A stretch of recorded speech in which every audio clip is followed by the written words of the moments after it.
회사 홈페이지에 어제 블록딜과 관련하여서 주주님께 드리는 글로서 언급한 내용이 나왔습니다. 같이 한번 볼게요. 전일 3월 21일 장 종료 후 테마섹이 보유 중인 셀트리온 및 셀트리온 헬스케어 지분 일부를 블록딜 방식으로 시간의 대량 매매 방식으로 매각을 추진한다는 내용이 기사화되었습니다. 근본 블록딜 뉴스가 단기적으로는 주가에 영향을 줄 수 있겠지만 금융시장 일각에서는 이로써 테마섹 지분 매각 리스크가 일부 희석되었다는 분석을 내놓기도 했습니다. 셀트리온과 헬스케어 각각 5% 미만 4.9%대로 이제 지분이 내려갔어요. 싱가포르 국부펀드인 테마섹은 셀트리온 그룹의 성장성을 높게 평가해 지난 2010년부터 12년 동안 장기 투자를 유치해 왔으며 당사는 테마섹이 투자 기간별 포트폴리오 조정 차원에서 근본 블록딜을 진행했다고 판단하고 있습니다. 테마섹과 같은 장기 우호 주주가 지분을 매각한다는 것은 피투자 기업으로서 아쉬운 일이지만 테마섹은 여전히 5%에 가까운 지분을 보유하고 있으며 회사는 테마섹과 여전히 우호적인 관계를 유지하고 있습니다. 회사는 앞으로도 테마섹과 협력하고 시너지를 창출할 수 있는 기회를 적극적으로 모색할 계획입니다. 회사는 테마섹과의 좋은 관계를 유지하는 한편 향후 우호 해외 투자자를 확대하기 위해 적극적인 IR 활동을 전개해 나가겠습니다. 테마섹도 차츰차츰 빠져나가고요. 손바뀜이 일어나야 되겠죠. 그리고 우호적으로서 장기적으로 외국인 투자자, 블랙록이나 피델리티 같은 대형 자산운용사도 들어오기를 기대해 봅니다. 자, 그리고요. 우리 셀트리온의 지금 주주에 관한 상황을 보게 되면은 여기 보면 주식 소유 현황이 나옵니다. 아이온 인베스트먼트, 테마섹의 자회사, 테마섹이 현재 셀트리온 작년 사업보고서 기준으로 해서 909만 834주였었어요. 6.59 지분율인데요. 여기서 230만 주가 차감이 됩니다. 그래서 4.9%대, 약 4.9%대로서 이제 5% 미만이 됩니다. 계속해서 이제 영향력이 낮춰져 가고 있다. 그래서 이 이슈도 점차 이제 셀트리온에 영향을 미치는 그런 부분이 낮아질 거라 생각을 하고요. 헬스케어도 한번 볼게요. 헬스케어는 현재 아이온 인베스트먼트 여기 1028만 2,716주 6.63%거든요. 얘도 4.9%대로 낮아집니다. 셀트리온이 현재 오전 10시 한 39분 기준으로 6.08 하락하고 있고요. 헬스케어가 6.80, 제약이 2.35 하락하고 있어요. 셀트리온 기준으로 언급을 드리면은요, 어제 시간의 하락, 그 기준점으로 해서 그 부분 하락하고 있는데요. 중요한 건, 자, 일봉으로 한번 볼게요. 갭이 많이 떴죠? 갭이 상당히 많이 떴습니다. 요 갭, 매꾸로 가야 되겠죠? 회사 펀다멘탈과는 전혀 무관한 그런 주가 하락이기 때문에 갭을 매꾸로 가리라 생각을 합니다. 기업 가치의 성장, 2022년도 폭발적인 성장을 하리라 생각을 하고요. 이제 회계 이슈가 종식이 되었고 합병을 앞두고 있습니다. 그래서 주가가 현재 너무나 싼 가격대에 있다. 자, 그리고 어제 차트를 보면서 다시 한번 언급을 드렸는데요. 1, 2차는 이 부분에서 1, 2차 블록들이 있었고요. 3차는 이 부분, 4차는 여기에 있다. 블록들이 고점 부분에서 털어놨느냐, 저점에서 나왔느냐, 저점 부분이라고 한다면 결국은 기업 가치의 성장이 나오면 당연히 주가는 시간차를 두고 반영을 하게 되어 있다. 지금도 마찬가지입니다. 주가가 너무나 싼 가격대에 있다. 합병과 2022년도 실적을 정말 기대할 만합니다. 대외적인 이슈는 계속돼서 제가 언급을 따로 드릴 수 있도록 하겠습니다. 셀 동행 홈페이지에 그날까지 2018님께서 블록딜에 관해서 또 명확한 자료를 남겨주셨어요. 블록딜을 당하는 셀트리온 투자자의 태도, 주식시장에 개인 투자자들은 단 5%만이 돈을 번다고 하죠. 나머지는 본전이거나 잃는다고 합니다. 인내심이 부족한 사람들의 돈을 인내심이 많은 투자자에게 이동시키는 것이 주식시장이라고 합니다. 이 말은 거의 진리에 가깝습니다. 코스피 대형주들이 과거 성장주일 때 수급 및 주가 흐름을 보시면 답이 나옵니다. 개인들의 투심을 흔들어 물량을 뺏은 다음 주가를 올리고 항상 반복되는 패턴입니다. 자, 그 부분이 주식의 주가를 박살을 내고 물량을 뺏어옵니다. 실시간 계좌전과 박살이 나요. 그러면 개인들은 못 견디고 본능적인 위험 회피 현상에 의해서 주식을 던지게 될 수밖에 없는, 기업의 본질 가치를 모르게 되면 투심이 흔들리게 되죠. 그래서 물량을 뺏어오고 물량이 작업이 완료가 되면 그때부터 주가는 올라갑니다. 주가가 올라가는 기간은 짧고 주가가 하락하거나 횡보하는 기간은 굉장히 긴, 그 부분이 또한 이 부분을 반영한다 생각을 하고요. 삼성전자도 그랬고 하이닉스도 그랬습니다. 지금의 셀트리온도 이러한 과정을 거치고 있지 않나 생각합니다. 개인들의 투심에 도움을 주고 함께하고자 게시판에 글을 쓰고 있지만 결국에는 저들의 전략대로 흘러가지 않을까 걱정하고 있습니다. 저들의 전략은 매우 현란하여 저로서도 알 수가 없습니다. 다만 개인들의 지분 변화를 보면 비록 후행적이겠지만 저들의 전략이 어디까지 진행되고 있는지 짐작은 할 수 있지 않을까 싶어 개인 비중의 변화 추이를 유심히 살펴보고 있습니다. 개인들의 지분 비중이 상당히 많이 줄어들고 있어요. 2017년 7월 이후 개인 비중 변화 추이입니다. 일반적으로 개인 비중은 다음과 같이 계산됩니다.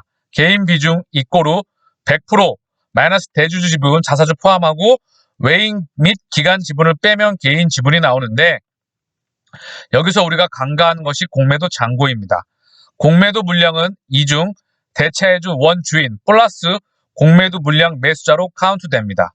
공매도 물량을 모두 개인이 받았다고 가정하면 개인 비중은 아래표 막대 그래프와 같습니다. 보고되지 않는 공매도 잔고까지 포함하면 이보다 조금 높은 것으로 추정됩니다. 자, 그래서 개인들의 투자 이 비중이 상당히 많이 낮아지고 있고요. 그리고 외인 비중은 살짝 낮아졌다. 그 사이 기관들의 비중입니다. 기관들의 비중이고요. 조금 더 볼게요. 과거 60%에 가까운 개인 비중이 최근 들어 40% 후반대로 많이 줄어들었습니다. 2018년부터 19년 말까지 개인 지분이 감소한 것은 국민연금의 신규 매수 때문이고, 2020년 이후 개인 지분 감소는 공매도 금지로 인해 공매도 몸통들이 공매도 잔고를 줄였기 때문입니다. 공매도 금지 기간 동안에는 공매도 잔고는 크게 줄어들었는데 외인 지분 변화는 큰 변화가 없습니다. 즉, 외인 공매도 세력들은 이 기간 동안 물량을 모았다고 봐야 합니다. 공매도 금지 기간 동안 국내 기관 지분이 줄어든 것은 국민연금 지분 축소와 공매도 물량 상환 때문으로 풀이됩니다. 만약 셀트리온이 성장주가 맞다면 외인 기관 비중은 지속적으로 늘어날 것이고 개인 비중은 그만큼 줄어들 수밖에 없습니다. 다시 말하자면 개인들의 투심을 흔들어 개인들의 주식을 빼앗아 가는 것이지요.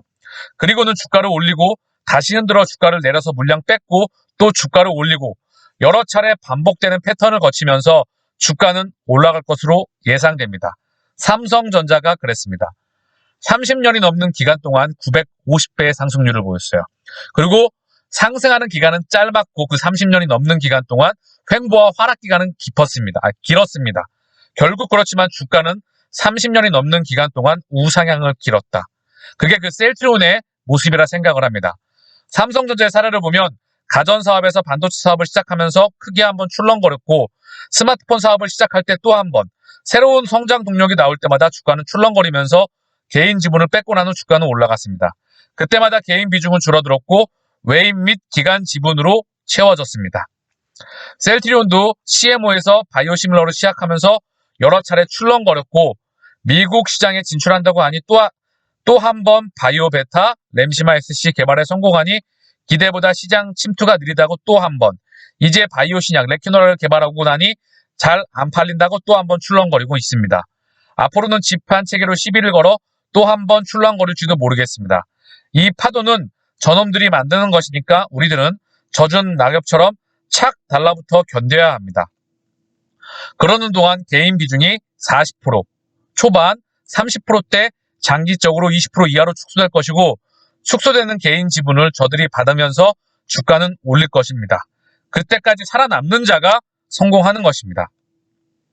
안타깝지만 이것이 대한민국 주식시장의 생리입니다. 테마색 블록딜에 대해서도 한 말씀 드리겠습니다. 첫 번째 블록딜 2018년 3월 224만 주. 코스피 이전 기대감으로 주가가 최고점일 때 일어났고 상승 추세가 꺾여 하락세로 이어졌습니다. 두 번째 블록딜 2018년 10월 362.5만 주. 하락 추세가 어느 정도 안정화되었으나 블록딜로 인해 다시 하락세로 이어집니다. 이때는 주가가 고점권 부근이었다. 세 번째 블록딜 2020년 4월 257만 주. 코로나19 항체치료제 개발 소식으로 주가가 급격히 상승하던 시기에 나왔습니다. 블록딜에도 불구하고 주가는 매우 강한 상승을 이어갑니다. 앞선 두 번의 블록딜에서는 공매도 잔고가 줄어들지 않았습니다. 즉 공매도 세력들이 블록딜 물량을 받아서 공매도 공격으로 사용했다는 의미입니다. 그러나 세 번째 블록딜 물량은 공매도 금지 기간이기 때문에 공매도 상한에 사용된 것으로 보입니다. 네 번째 블록딜 230만 주 예상. 회계 이슈를 마무리하고 분위기 좋을 때 나왔습니다. 이번 블록딜로 주가는 어디로 갈까요? 그리고 이놈들의 의도는 무엇일까요? 저도 정답은 모르지요. 처음 두 번의 블록딜은 주가가 비교적 고점일 때 발생했기 때문에 주가가 하락으로 이어졌지만 세 번째 블록딜은 주가가 오랜 기간 횡보를 거치고 상승하던 초입 시기에서 발생했기 때문에 블록딜에도 불구하고 강한 상승세를 이어갑니다. 사실 이 이면에는 셀트리온 기업 가치의 폭발적인 성장이 있었다. 2020년, 2021년 1조대에서 1조 8천억까지 폭발적인 상승을 보였고 그 중심에 트록시마 그런 부분이 있었죠. 즉 블록들이 곧 주가 하락으로 이어진다는 주가 하락으로 이어진다는 것은 아니라는 의미입니다. 과거 사례를 보면 이번 블록딜은 주가가 최저점 수준에서 일어났고 회계 이슈를 털어버리고 분위기 좋을 때 나왔습니다. 단기적으로 상승 추세를 꺾을 수는 있겠지만 장기적인 상승 추세를 꺾지 못할 것이라는 판단입니다. 그리고 앞선 세 번의 블록딜을 보면 공매도 세력들에게는 물량이 꼭 필요한 시점에서 일어났습니다. 첫 번째는 코스피 이전으로 인한 패시브 자금 유입이 예상되어 쇼커버하던 시기였고 두 번째는 주가 하락을 유도하기 위한 공매도 공격에 물량이 필요했고 세 번째는 공매도 금지 기간이라 대차 상환 물량이 필요했던 것입니다. 이번에는 공매도 세력들이 얼마만큼의 물량을 받아갈지는 모르겠지만 무슨 용도로 사용할까요? 현재 주가가 2019년 전 저점 부근에 있고 회사는 그때보다 몰라보게 더 성장해 있는데 여기서 대규모 공매도로 주가를 하방으로 더 밀어버린다고요?